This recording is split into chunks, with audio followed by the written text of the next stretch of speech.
Hello friends, this is Madhu and welcome to our YouTube channel M with Madhu. दोस्तों, इस video में हम discuss करेंगे थर्ड प्रैक्टिस सेट को, जो हम बाल मनोविज्ञान यानी कि साइकोलॉजी की प्रैक्टिस सीरीज कर रहे हैं। ये उसका थर्ड प्रैक्टिस सेट है और इस वीडियो में जो हम क्वेश्चन डिस्कस करेंगे वो सभी क्वेश्चंस का पीडीएफ आपको हमारे टेलीग्राम चैनल एम विद मधु से मिल जाएगा। टेलीग्राम का लिंक मैं आपको डिस्क्रिप्शन बॉक्स में दे दूँगी। बेहतर है कि पहले आप वो पीडीएफ से खुद क्वेश्चन को आंसर लगाए और उसके बाद वीडियो से आप अपने आंसर्स मैच कर सकते हैं और डिटेल्स देख सकते हैं। चलिए स्टार्ट करते हैं क्वेश्चन। अगर आपको वीडियो अच्छी लगती है तो प्लीज़ आप लाइक ज़रूर कीजिए, एक आपके लाइक से हमें मोटिवेशन मिलता है। तो चलिए स्टार्ट करते हैं। फर्स्ट क्वेश्चन है, निम्नलिखित में से कौन सा आयु समूह परवर्ती बाल्यावस्था यानी कि लेटर चाइल्डहुड श्रेणी के अंतर्गत आता है? ऑप्शंस है आपके 11 से 18 वर्ष, 18 से 24 वर्ष, जन्म से 6 वर्ष या फिर 6 से 11 वर्ष।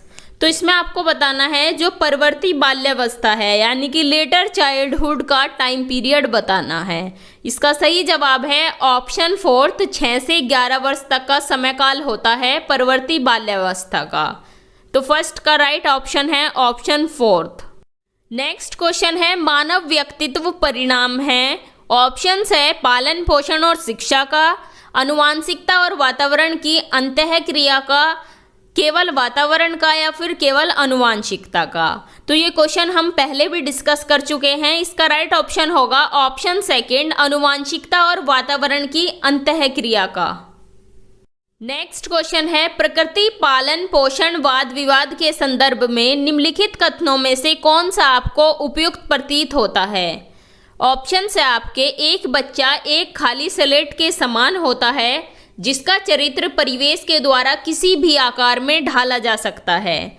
सेकंड है, एक बच्चे के व्यवहार का निर्धारण करने में परिवेशीय प्रभावों का बहुत कम महत्व होता है, वह प्राथमिक रूप में आनुवांशिक रूप से निर्धारित होता है। थर्ड है, वंशानुक्रम तथा परिवेश अभिन्न रूप से एक दूसरे से गुथे हुए हैं और दोनों विकास को प्रभावित करते हैं। फोर्थ ऑप्शन है, बच्चे आनुवांशिक रूप से उस तरफ प्रवृत्त होते हैं जिस तरफ होना चाहिए, इससे कोई फर्क नहीं पड़ता कि वे किस प्रकार के परिवेश में पल बढ़ रहे हैं। तो यहाँ पर प्रकृति पालन पोषण वाद विवाद यानी कि आनुवांशिकता और वातावरण के बारे में यहाँ पर जिक्र हुआ है। तो इसका सही जवाब है ऑप्शन थर्ड कि वंशानुक्रम तथा परिवेश अभिन्न रूप से एक दूसरे से गुथे हुए हैं और दोनों का विकास में प्रभाव पड़ता है। पहला है कि बच्चा एक खाली स्लेट के समान होता है जिसका चरित्र परिवेश के द्वारा किसी भी आकार में ढाला जा सकता है। यहाँ पर आनुवांशिकता के प्रभाव को नकारा गया, इसीलिए ऑप्शन गलत है। सेकंड है, एक बच्चे के व्यवहार का निर्धारण करने में परिवेशीय प्रभावों का बहुत कम महत्व होता है, प्राथमिक रूप से आनुवांशिकता जरूरी है। इसीलिए ये जो सेकंड ऑप्शन है गलत है, क्योंकि यहाँ पर वातावरण का जो प्रभाव है उसे बहुत कम करके आंका गया है। फोर्थ क्यों गलत है? क्योंकि फोर्थ में दिया है कि बच्चे आनुवांशिक रूप से उस तरफ प्रवृत्त होते हैं जिस तरफ होना चाहिए, इससे कोई फर्क नहीं पड़ता कि वे किस परिवेश में पल बढ़ रहे हैं। एनवायरनमेंट का इफेक्ट बताया है कि नहीं पड़ता बच्चों पे, इसीलिए ये ऑप्शन गलत है।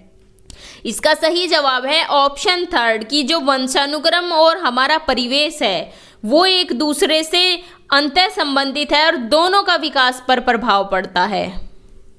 नेक्स्ट क्वेश्चन है, हम सभी अपनी बुद्धि, प्रेरणा, अभिरुचि आदि के संदर्भ में भिन्न होते हैं, यह सिद्धांत संबंधित है। ऑप्शंस है व्यक्तिक भिन्नता से, बुद्धि के सिद्धांतों से, वंशानुक्रम से या फिर पर्यावरण से। तो जो हमारी बुद्धि है, हमारी रुचि है, उस संदर्भ में हम एक दूसरे से कैसे अलग है? तो इसका सही जवाब है ऑप्शन फर्स्ट, व्यक्तिक विभिन्नता से संबंधित है ये सिद्धांत। नेक्स्ट क्वेश्चन है, शिक्षार्थियों में उपस्थित व्यक्तिक विभिन्नताओं को शामिल करने का आधार बन सकती है। शिक्षार्थियों में उपस्थित व्यक्तिक विभिन्नताएं डैश को शामिल करने का आधार बन सकती है। ऑप्शंस है शिक्षण के बहुसाधनों, आकलन के बहुसाधनों, बहु आकलनों या फिर फर्स्ट और सेकंड दोनों। क्वेश्चन है कि शिक्षार्थियों में उपस्थित व्यक्तिगत विभिन्नताओं को शामिल करने का आधार। तो इसका सही जवाब है ऑप्शन फोर्थ, क्योंकि ऑप्शन फोर्थ में दिया है शिक्षण के बहुसाधन, मतलब कि बच्चों को सिखाने के लिए अलग अलग साधन हो, क्योंकि बच्चों में है व्यक्तिगत विभिन्नताएं, और आकलन के भी बहुत साधन हो, अलग अलग मेथड से बच्चों का आकलन किया जाए। ये ऑप्शन थर्ड क्यों गलत है? ऑप्शन थर्ड में दिया है बहु आकलन, मतलब बहुत सारे आकलन किया जाए, ये गलत है। आकलन अलग अलग तरीकों से किया जाए, बहुत सारे आकलन नहीं किए जाए, अलग अलग तरीकों से आकलन किया जाए। तो फिफ्थ का राइट ऑप्शन होगा ऑप्शन फोर्थ, यानी कि फर्स्ट और सेकंड दोनों सही है इसमें। नेक्स्ट क्वेश्चन है पियाजे के अनुसार विकास को प्रभावित करने में निम्नलिखित कारकों में से किसकी भूमिका महत्वपूर्ण होती है? ऑप्शन है पुनर्बलन, भाषा, भौतिक विश्व के साथ अनुभव या फिर अनुकरण। पियाजे के अनुसार बताना है, तो इसका सही जवाब है भौतिक विश्व के साथ अनुभव। पियाजे ने माना कि जब बच्चा भौतिक विश्व के साथ अनुभव करता है तो बच्चा बहुत ज़्यादा सीखता है। बच्चा जो है अपने एनवायरनमेंट के साथ में इंटरेक्शन करने से सीखता है। विकास को प्रभावित करने में सबसे अधिक भूमिका होती है भौतिक विश्व के साथ अनुभव, ये मानते हैं पियाजे। नेक्स्ट क्वेश्चन है पियाजे के अनुसार विकास की पहली अवस्था जन्म से लगभग 2 वर्ष आयु के दौरान बच्चा किस प्रकार से सबसे बेहतर सीखता है? ऑप्शन है आपके अमूर्त तरीके से चिंतन द्वारा, सेकंड है भाषा के नए अर्जित ज्ञान के अनुप्रयोग द्वारा, थर्ड है इंद्रियों के प्रयोग द्वारा, और फोर्थ है निष्क्रिय शब्दों को समझने के द्वारा। यहाँ पर जिक्र हुआ है जो पहली अवस्था पियाजे ने बताई है सेंसरी मोटर स्टेज, इंद्रिय जनत गामक अवस्था। इसमें बच्चा कैसे सीखता है? इंद्रियों के माध्यम से सीखता है, तो इसका सही जवाब है ऑप्शन थर्ड, इंद्रियों के प्रयोग द्वारा। नेक्स्ट क्वेश्चन है पियाजे अनुमोदन करते हैं कि पूर्व संक्रियात्मक बच्चे याद रखने में असमर्थ होते हैं। निम्नलिखित कारकों में से किसको उन्होंने इस असमर्थता के लिए जिम्मेदार ठहराया है? ऑप्शन है परिकल्पित निगमनात्मक तार्किकता की अयोग्यता, व्यक्तिगत कल्पित कथा, विचार की अनुकर्मणीयता यानी कि इरिवर्सिबिलिटी, और फोर्थ है उच्च स्तर की अमूर्त तार्किकता की कमी। तो इसका सही जवाब है ऑप्शन थर्ड। पियाजे मानते हैं कि पूर्व संक्रियात्मक बच्चे याद रखने में असमर्थ होते हैं। इस असमर्थता के लिए क्या जिम्मेदार है? वे मानते हैं कि बच्चों के जो थॉट्स होते हैं उनमें होती है इरिवर्सिबिलिटी, बच्चे के विचार में अनुकर्मण्यता होती है, बच्चों के विचार पलट नहीं सकते। इरिवर्सिबिलिटी क्या होती है? जो बच्चा पूर्व संक्रियात्मक अवस्था में होता है, एक एग्जाम्पल हम देख सकते हैं कि पूर्व संक्रियात्मक अवस्था के बच्चे से पूछा कि आपको अपने घर से मंदिर का रास्ता पता है? तो बच्चा बोल देगा हाँ मुझे मंदिर का रास्ता पता है। फिर हमने पूछा कि आपको मंदिर से घर का रास्ता पता है? तो बच्चा बोलेगा नहीं मुझे घर से मंदिर का तो रास्ता पता है लेकिन मंदिर से घर का रास्ता नहीं पता। ये है इरिवर्सिबिलिटी ऑफ थॉट्स। तो इसका सही जवाब है ऑप्शन थर्ड। नेक्स्ट क्वेश्चन है जीन पियाजे के संज्ञानात्मक विकास के सिद्धांत के अनुसार परिकल्पित निगमनात्मक तर्क किस अवधि में विकसित होता है? ऑप्शंस है अमूर्त संक्रियात्मक अवस्था, संवेदी चालक अवस्था, पूर्व संक्रियात्मक अवस्था या फिर मूर्त संक्रियात्मक अवस्था।